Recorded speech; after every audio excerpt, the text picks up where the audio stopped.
Jim, then going back to visible learning, how were there any issues, or are you happy with it all? It's all all happy with that. So there's no issues. So the announcement went out, didn't it? We've been adding content to the Google Plus community. So I'll look or check every hour or two, just make sure there's any questions and answer those on the Google Plus community. Yeah, and it looks good. I like the fact that you put stuff on the community for them. I think perhaps that's something we all ought to do, rather than just respond to what other people post. If we post ourselves as well, I think I can see people responding back when we put something on from our learning. And I guess if we try and find an example of visible learning in our own practice, it's kind of bulking up the HE aspect of it as well, which would be quite good. So, I mean, looking back at the Apps for Innovation work that we did, there are quite a few things on there that are examples of visible learning. The thing that Anna did something with Flipboard, didn't she? There's quite a few examples on there, I think, or we could just pick something that we're doing right now. I also liked the idea of putting actions for this week. That was a good idea. Yeah, so it spells it out, doesn't it, to people, and it's easy for them to follow. Yeah, and I added the Padlets. I didn't know where you wanted to. Last week we added the Padlets to the introduction bit, so that they were there. So I don't know. Have you got 3 Padlets for this week? We've got 3 Padlets for this week. 2 covering the assessment content, and 1 about the learning live, capturing learning live. So yes, they're all been added to the Google Plus community, and they're on the Blackboard site as well, so people can access them easily. So you maybe want to add the 3rd one onto the introduction, because I added 2 of them onto the introduction. I see your point. Yeah, we'll do then. I'll go back and add that now. Because thank you very much for adding them into the introduction as well. Well, I think they probably need them at the beginning, don't they, to see that the help is there. But, yeah, it seems, and it all looks very lively. They're still. I like the look of the posts on the community for last week. Although there's not lots and lots of people posting. What they are posting is very visual, and it looks. It's really varied. Yeah, yeah. So there were lots of thing links. There was a few green screening. I really liked. Did you see it was Rebecca's partner Andrew who did that green screening thing with Romeo and Juliet? See that? Well, have a look at that. It's really good. It's two children in their own time, I think, presenting about Romeo and Juliet from different places, and it's really good. And then there was quite a lot of app smashing as well. I thought that was good. Mm. So yeah, I think a lot of people really engage with it and produce some interesting stuff. Yeah. The stuff that's appearing is really interesting. Yeah. So there's no doubt that we are having an impact on those people who are active. But thinking about the evaluation, and I know Nikki's got a questionnaire and a plan, a research plan. I think there's lots of evidence that the people who are posting, there is evidence of transfer to practice. There's no doubt about that. But I suppose what we want to get at is whether the lurkers are also transferring to practice. So, are the people who are not active participants still doing something in their classrooms is a question. Just to add to that as well, myself and Anna, we came up with some questions to ask people in the community. Hang on a minute. Hi, I'll call you back. I'm just in a meeting online, okay? I'll call you back. Bye. Okay. Yeah. So we've got we listed some questions to ask people as we're posting. They're examples of practice. So I can forward those to you all if you like. So in case you want to ask them as well and chip in, that'd be good. Yeah, that's a good idea. Yeah. I'll put it on the Slack community then. You're going to put them on Slack? Yeah, I'll put them on Slack under week 2. All right, that sounds good. So I wonder, Nikki, do you want to talk a little bit about the questionnaire and the plan, and then we could see whether anybody had any thoughts before we send it out. Have we got? As if no one's got a copy, have they? Just. I can screen share a copy, or you could screen share a copy if you've got one, or you could just talk about it if you like. I was going to say that's probably going a bit beyond what I'm trying to. Capable of this. I can put it up. I can have 2. I've got 2 screens. It's just easier if I can have it up. Let's see.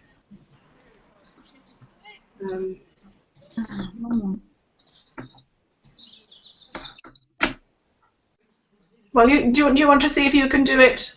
And if you can't, I'll do it. No, I can't. I'm just trying to get a separate copy available just so I can talk and see people. Okay, I'll see if I can do it then. Sorry.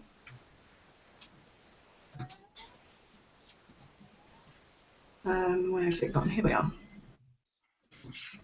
Is Oh, okay. That's cool. I'm trying to screen share the questionnaire. Can you see the questionnaire? Yes. Yeah. Yeah. Oh, no. So, and if I scroll through it, does it scroll through on the Yeah. screen? Yeah. Okay. Have they already had this? No, not yet. We've been trying to find some time just to finalise it. Yeah. So perhaps we could finalise it now, shall So we? I based it on, what was it based on, Helen? One of your other ones, wasn't it? Probably.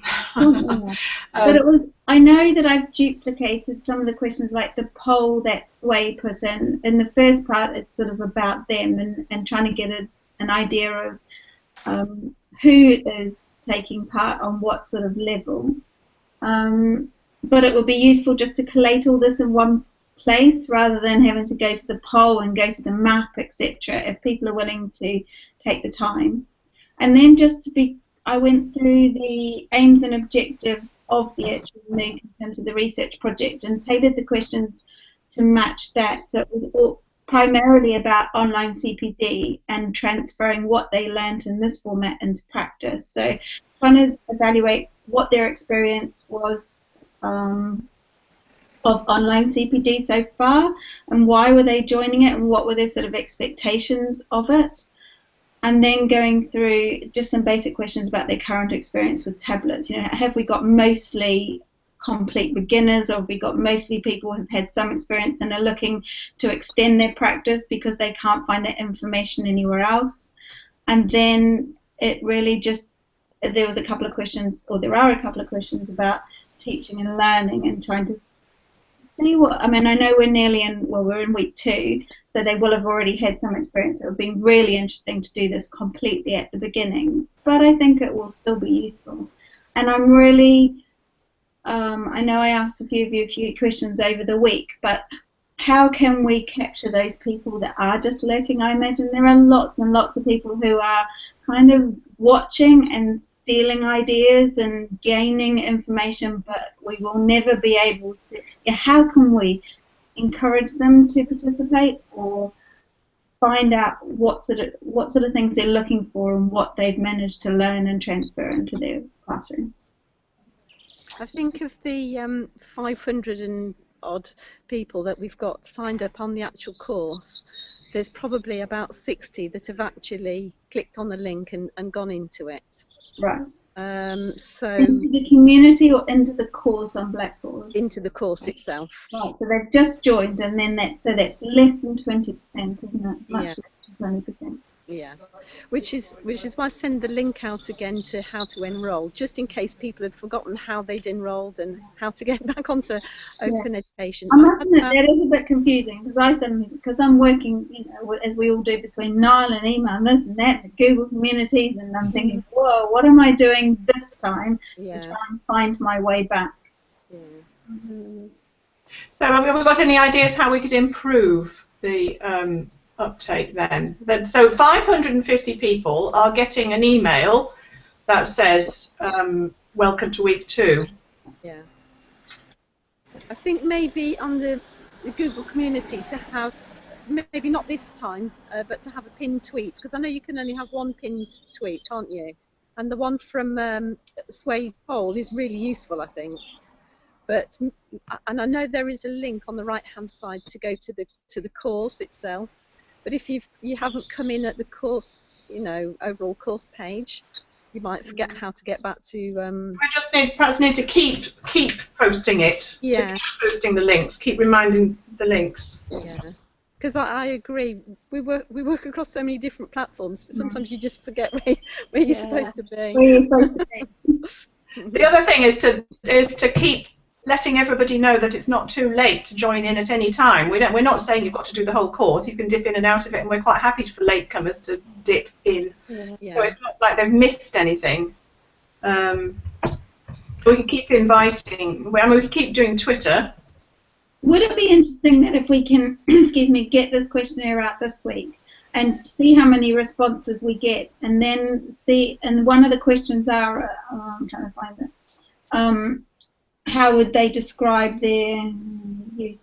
We do use the sort of word larkers, etc., etc. I think that, how would you best just describe yourself in relation to your current expectations of the MOOC? So active participant, hesitant participant, dipper, i.e. they're going to come in and out and they're intending just to come in and out. Lurker, they'll read but probably not post anything. And then I have used the word stealer, which I probably need to change. I think perhaps we put borrower. Borrower. That's quite A bit much. I was trying to get the breadth of it in. Anyway. There's nothing wrong with being a borrower, that's fine. It's all Creative Commons. Yeah. So that's a good reason. It's probably better than a lurker. A borrower implies you're going to actually do something. Yeah. Whereas the lurker perhaps just looks and doesn't do anything, whereas a borrower is active. Yeah. Is it? I want to look quickly through the questions. Is it worth asking, as a follow-on for that question, what might encourage them to move to become more participatory? Yes, that's a good idea. Yeah. In which case, does that give us an action? If it's too difficult to implement this time, then maybe in the future it's something we can bear in mind. Yeah. One question, I don't know about what the Google Forms does, but can you, if it's a multi-page survey, can you submit partway through?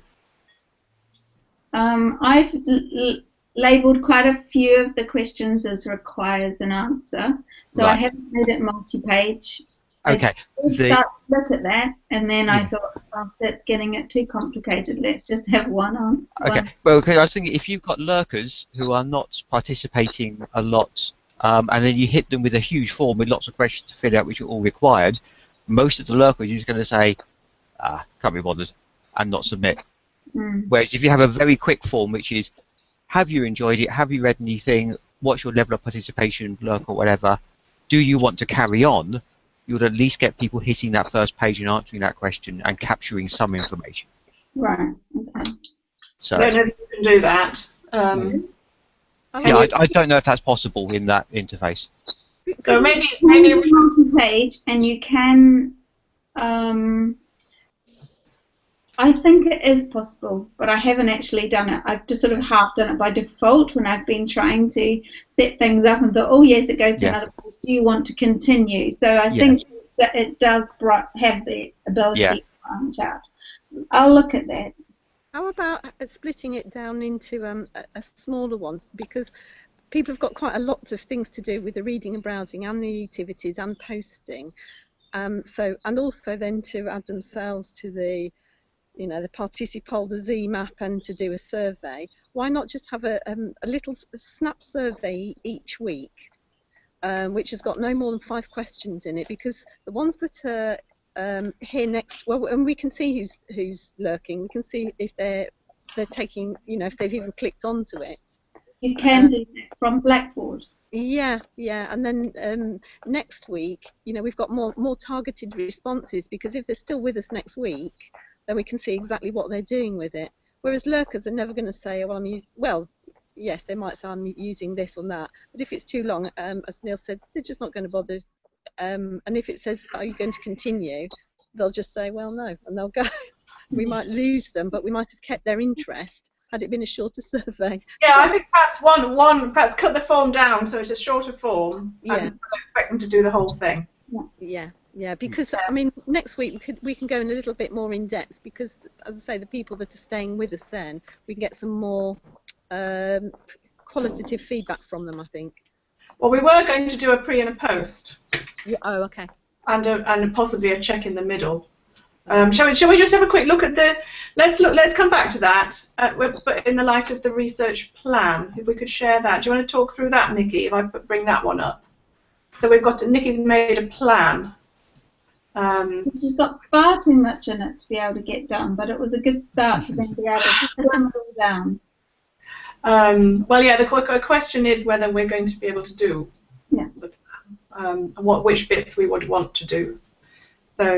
So I'd also, Jim had the idea of putting questions on. I think that's a good idea, that gives us a more tailored feedback to be able to evaluate if we do put questions throughout the week on both on their own within the Google community. Yeah. Sounds good. As well as within the comments. So when people have posted something, if we then comment something that almost then invites a response as well. If they've turned notifications on, they get a little dot, don't they? Do they get an email to say that someone's posted on their comment? I'm not familiar with that sort of dialogue. I do. Yeah, So I they think do, they yeah. do.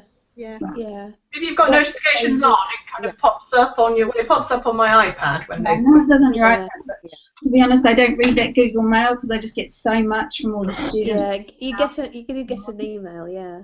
Right. Okay.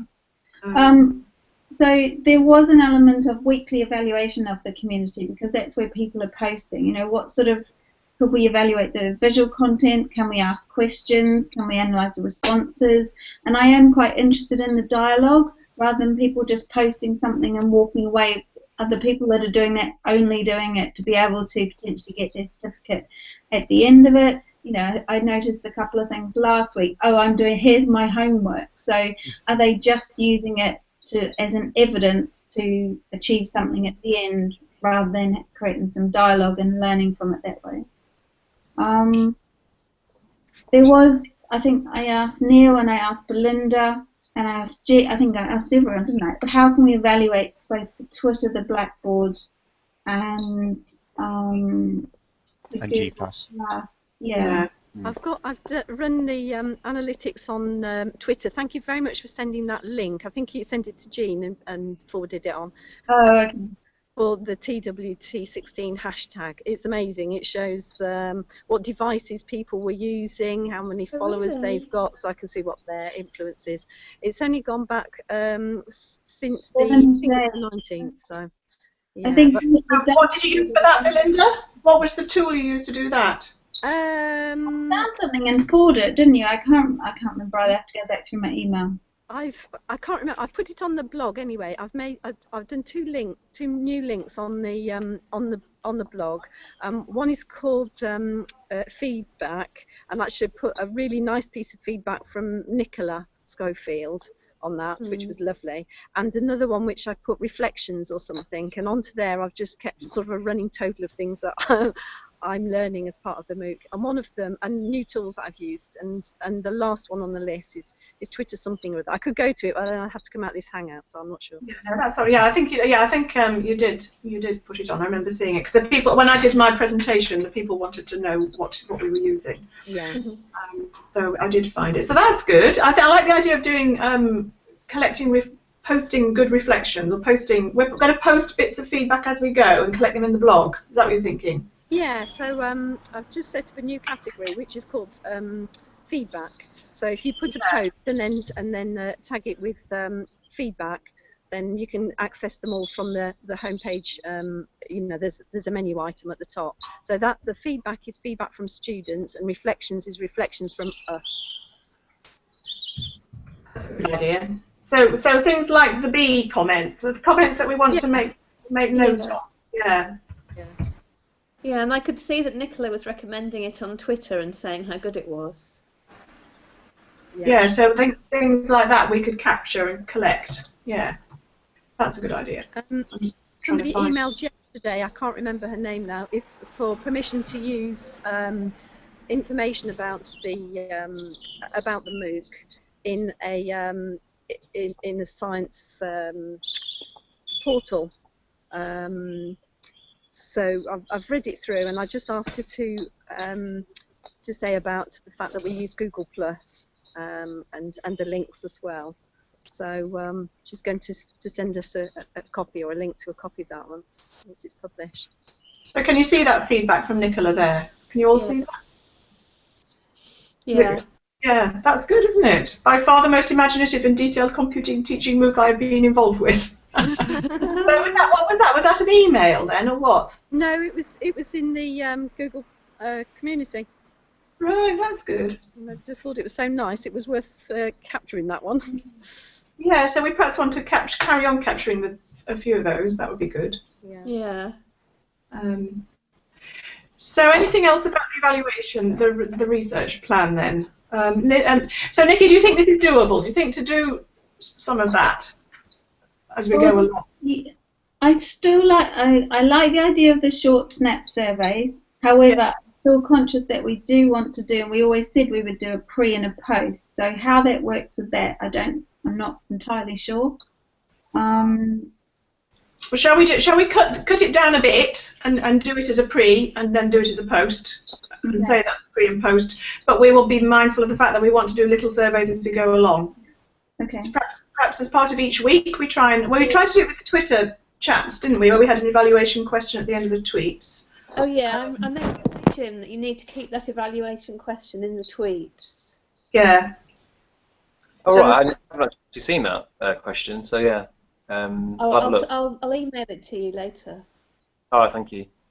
Can I ask that when we do the next tweet chat, well, all the tweet chats, we encourage them to put A1 in their answer, because it's a bit of a nightmare putting together the story file. Yes, yeah. It got a bit undisciplined, didn't it, with the A1, A2. And I mean, sometimes people will forget, but it just makes it ever so much easier to get it out quicker, because we had about 300 tweets on the last one. Did we? Yeah. Wow, It took a while. Yeah. So there's all these people joining in on Twitter. Are they the same people that are joining in in the other places? I wonder. Or are they just people who found us through Twitter? Oh, I don't know. Interesting. I don't know really. Are we plugging the sign in as part of the? Perhaps we need to plug the sign in a little bit more as part of the Twitter chat. Shall I add that to the daily TweetDeck tweet then? The sign in. Yeah, because I do make sure that there is one tweet every day reminding them about the upcoming chat. But I could add a more generic tweet about the course. Yes, a generic tweet that says, "Not too late to join in. We'd encourage you to dip in and out anytime you like. Please join us." Something like that. I'll add that then. Perhaps the community and the two links, if we can get them in. I mean, it doesn't really matter if they're more keen on the community than they are on the Blackboard. But, yeah. Okay, I'll add that in. So Blackboard data is good to analyse, isn't it? And the Twitter stuff is easy to analyse, but we can't analyse the Google Plus community very well. No, is that right? I listed Jim Harris's help as well, and between us we still couldn't find out how. I've run Google Analytics. I'm getting it off Zmaps, but not off the Google Plus community. Neil, would you know of anything that we could use to analyse it at all? It looks like there isn't anything that will do a community. No. I haven't had a chance to investigate it, but it looks like you can investigate people's postings. So if you should be able to capture, I think, everything someone has posted is public, and that should pick up everything in the community as well. And then you may have to do a bit of post-processing to work out and keep just the bits you want. So it should be possible, but not comprehensive and not easy, or not trivial. So would you be able to tell us would you be able to make some recommendations for 3 things we could do to analyse the community in some way? Yeah, I just need to get around to find a bit of spare time. There's some sample examples they've got online for analysing G+ data. I can find a bit of time to dive into it and have a look at it and see what it can do. But there's a couple of steps about getting authentication tokens and setting them up and things which I just haven't had a chance to get round to yet. So there may be something we could do. There will be something. It won't be as good as, it's not as mature as looking stuff on Twitter and things. No, and we may have to kind of do it by hand a bit. Yeah. Yeah. Possibly. Yeah. That might be something that we could do post MOOC, really. Yeah. Because I think there's, I'll have to hold my hand up and say, whilst Kim's done a great job of the activities, I'm well behind on writing up the reading and browsing part for week 3. And to be honest, it's because I've spent such a lot of time doing Storyfiles and EMATs and learning lots of new things, and I've really got to get on with it. So please excuse me this week if I don't do much responding in the Google Plus, because I need to get this, sorted out. So. Yeah, and how about this idea that Liz Jones said that we release it on Saturday? I haven't responded to that yet. I mean, it really depends on whether we're going to be ready to release it on Saturday at 5 o'clock instead of Sunday at 5 o'clock. Oh, sorry, I can definitely see why she would say that, because yes, that's probably a better time. She's the only person that's asked for it. I did respond to say that I'd sort of flagged it up with the team, but no more than that. For myself, it's going to be a bit tricky this weekend, is all I can say. But if that's what we decide, then absolutely, yeah, why not? Well, it's probably up to you, Belinda, because you're the next one. I mean, the rest of us probably could work towards that, but if you've got one to do this week, I mean, if it was, yes, I did mine on Saturday as well, so it's not, we were doing it at the last minute, and yesterday I was waiting at the last minute too, so it's maybe we just leave it as it is, shall we? I don't know. What does everybody else think? Because I understand her, what she's saying. Absolutely. What do you think, Jean? Well, I don't know. I mean, we have said in all of the kind of lead up and all of the information what the timings are, and we don't know that the rest of the people participating aren't relying on that and have planned around that. Yeah, fair enough. So it could be a good idea for the future. Yeah. Okay. Yeah. Okay, so we'll leave it as it is, and I'll put some response to her that that was a good idea, and we'll bear it in mind for the future or something like that. Okay. So Technology Outdoors. Shall I look at see if I can find some time to look at the chapter with you, Belinda? Or you? Yeah, I'm going to. I've got some time tomorrow afternoon. Well, obviously tonight and tomorrow afternoon, and. If I can come back to you after that for some help if I need it, please. Thank you. I quite like the idea of having examples from practice. Have you got some for Technology Outdoors? Well, I was going to use the ones off the Technology Outdoors. Yeah. Can't remember blog that we used. If that's all right. Yeah. Okay. I mean, if I've got some more, I'll send them. Okay. I mean, my biggest concern is that. I mean, we've got 40% are primary schools, but we've got 24% are in HE, and I don't think that we're necessarily meeting their sort of resources. Do you know what I mean? Their resource needs. I'm not quite sure really. I haven't got any examples really from HE. Well, we were going to use when we did the Technology Outdoors project. The idea was to use a QR code trail for new students as part of Open Day. That was one of our ideas. Oh, okay, yeah. Yeah. So we could suggest that they could do that and show them how to do QR code trails. Because they'll all be involved in welcoming and settling new students in HE, won't they? Yeah. Like getting to know their campus and their department and all of that stuff. And a lot of universities use Orasma as part of their literature, don't they? So that, and is it Falmouth University's brochure is full of Orasmas. So we could probably find something like that. And we did that trail around. We did that Christmas trail, didn't we, for students? Not many people did it, but that was a. I might come and see you then and get some details of that, because we could probably use that. That would be good. Yeah. So we'll have to think about examples for HE. Yeah. I mean, and actually, well, our students, the SEN students go around the campus looking for acoustic environments, assessing brilliant. environments. That was a good one. So they take the iPads around and they capture their ideas around which bits of the university are good for people with hearing impairments. That was another example. Oh, that would be wonderful, because we've got sound is one of our activities. Plus, Kim is doing the SEND strand, so that would be really, really good. Yes, I've got that on a community. I can share that with you. Thank you very much, Helen. That'd be lovely. I think it's just having a think, really, isn't it, and seeing what we've got. Yeah. Okay. So we're going to see if we could post something about our own examples of visible learning. So I think that does encourage them. Was there anything else I got on my list here? Marketing. There was a thing on our notes last week about marketing being interested in doing a news story on us. Did you post that, Jim? Did you? No. Did you mention it? I think you mentioned that they contacted you. You mentioned it, Helen. And Did I? In the notes, yeah.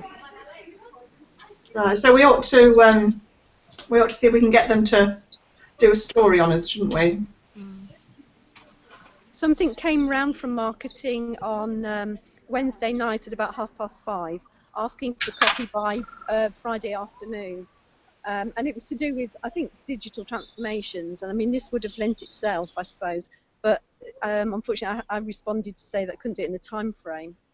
But it went to Helen Scott and to Christina Devecki as well.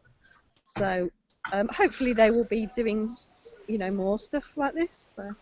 Well, yeah, I've got to on the 8th. That's next week, isn't it? I've got a meeting with Holly Russell from PR. Yeah, it was Holly Russell that sent the email. Was it? Yeah, she's buying me coffee and cake to pick my brains about stories, so we could do something for that. She's she captured the Makey Makey event last week. And she's done a story about that, actually. So she said, "Have you got any other projects?" And I said, "Yeah, I've got loads." So I'll buy you coffee then.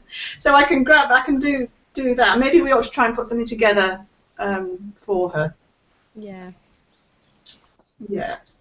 And I talked to this Erasmus Plus group. I need to put a blog post up about that. But that's an example of dissemination, isn't it? So that needs to go as part of our dissemination. So that went quite well. I had to go to Top Lodge, which I haven't been to before. And there was a group of international HE people, very, very interested in the MOOC. Really, really interested, actually. So that was good. So I shall blog about that. And we're using this Google Hangout. Were we intending to do a Google Hangout for to meet any of our students? Yeah. That would be good. Couldn't we? Wait, so the focus group, are we going to the focus group via a Hangout? Yeah. Oh, Helen's gone. Helen's gone. Oh, How about that? No, you've come back. So, Nikki, what do you think about using a Hangout for the focus group? I thought that's one thing we were going to do, but that was just to some invited people at the end, wasn't it? Random selection. Oh, okay. Shall we do it at the end, or shall we try and get some people to join in, kind of on a few occasions, or? I wasn't sure if we were going to use it as part of the course so that people could, try it out. Do you know what I mean? Or whether it was just for us to use as a tool. I wasn't sure. I think they've got so much, have they not? Finding their way around different things. Yeah. It's just one more thing to try and learn and get their head around. The focus on taking practice into the classroom. It's quite nice when we do the Twitter chat to actually be able to talk to them live and have them talk to each other live, in real time, isn't it? Yeah. And that's the nice thing maybe about a Google Hangout as well. Well, you can have 10, can't you? I think you can have a maximum of 10 people talking. But you can have lots of people in the chat. Yeah. I mean, it would be really lovely to have something like a leavers party. People that have been the top, like the top 10 posters. I mean, you could pick them out now, to be honest, and have a farewell party. I think that would be really lovely, actually. Yeah. Well, why don't we have invite them to sign up for it, and we have the first 10 to sign up can be in it, and the rest can be in the chat, and we can have a kind of highlights of the course or highlights of what we've been doing over the last 5 weeks. Yeah, that'd be nice, mightn't it? Something a bit different. No, I mean, I've never seen something like that done before. I've seen recorded, I've seen like a recorded graduation ceremony, and if you went through all of the parts of this particular MOOC and you had sort of, achieved so much, then a link was adaptive released to you, and it was a link to a video. And it was the tutor dressed up in his gowns, and he actually handed you a certificate and a sort of to the screen that, congratulations, you've finished the MOOC. And they've got sort of, very stirring music in the background. It was good fun, actually. But actually to do something live would be really, would be quite nice. Would be nice. Maybe. Yeah. Okay. So we'll do something in the last week then. Yeah. Or yes, because that's Easter, isn't it? We're just going to still keep it at 1 week intervals and not 2, are we? I don't know if we can really change the. No, because I think the dates have gone out, haven't they? So. Yeah. I mean, if we did it again, I mean, there is a. The trouble is, then it would be really stretched out, wouldn't it? Yeah. If we did it over. It'd be quite hard for us to maintain the impetus of it. Yeah. And it might lose its impetus if it went over. I have to say that, I mean, the feedback so far that I've, the people that have been kind enough to post has been very positive. That they're really getting such a lot from this. Rob Farmer did say that actually we've crammed quite a lot in, and in terms of a normal MOOC where we're expecting 3 hours, there's an awful lot to read and to try out in that time. And I realise that the classroom time is outside of that. But I think for, if we run it again, we just have to be mindful of the fact that some people will only ever just dip in and out, and they might be a bit overphased by the wealth of stuff that we're actually giving them. Yeah. We might just need to chunk it down a little bit more, perhaps. I know we've got reading and browsing, and I think in your previous one there was further reading and browsing, wasn't there? And I think perhaps that might work a bit better. Yeah, I agree. There's probably too much in it. We could have got away with a lot less, but we were trying to make sure there was something for everyone, and we've got people from all sectors, and that's the truth. Yeah. I suspect they probably just skim the reading and browsing, and then choose one activity. And we keep reinforcing. We're only expecting them to do one thing, one activity or one of the extension activities if they don't like the activity. That's all we're really wanting. And they by and large, they have only done one thing. They've posted, this is my thing link, or this is my, so. Okay then, so shall we, is there anything else anybody wants to say? Just going back several topics, trying to get some more people who signed up active. Is it worth just sending out, in addition to the weekly update, just send out a very quick message saying, if you've registered, here's a quick reminder of how you get involved in the course, how you get involved in MOOC, how to sign up, where the bits are. Just a very quick, snappy call to action type email. I sent one out at the beginning of last week, and I had about 7 responses to that. Yeah. So, in fact, I'm still getting some. I had one yesterday actually responded. So it has prompted 1 or 2. Yeah. But we could certainly send another one out if you like. Why don't you put that quote from that girl Nicola as feedback within it, so people sort of look at it and go, oh my gosh, I'm missing out on something amazing here. I'll actually now go and have a look. If people think that it's having such an impact on other practitioners like them, then they may just be a little bit more scared to go and have a look. Yeah. Good idea. Does somebody else want to do that, or do you want me to do that? No, you concentrate on your writing. I'll do that. Don't worry. Okay.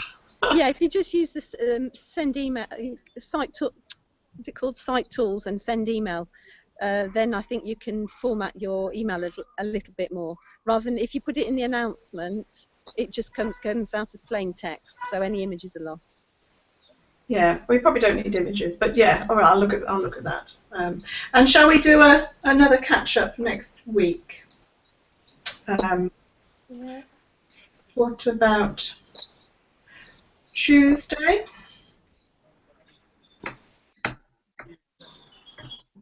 Is anyone free Tuesday? Say, I could do Tuesday at midday, or we could do 4 o'clock and see if the teachers could come. I can do 4. I can't. I've got a student observation and a tutorial in the morning. I'm not sure. I'm on my iPad, so I can't check my calendar without losing you. So I don't think. Yeah, so I'll have to come back to you later. Okay, well, I'll put in 4 o'clock on Tuesday then, and we maybe will be able to get some teachers. Okay. Okay. Cool. All right. All right. So thanks everyone. Thank you. Thank you. Thank you very much. It's lovely and sunny outside, by the way.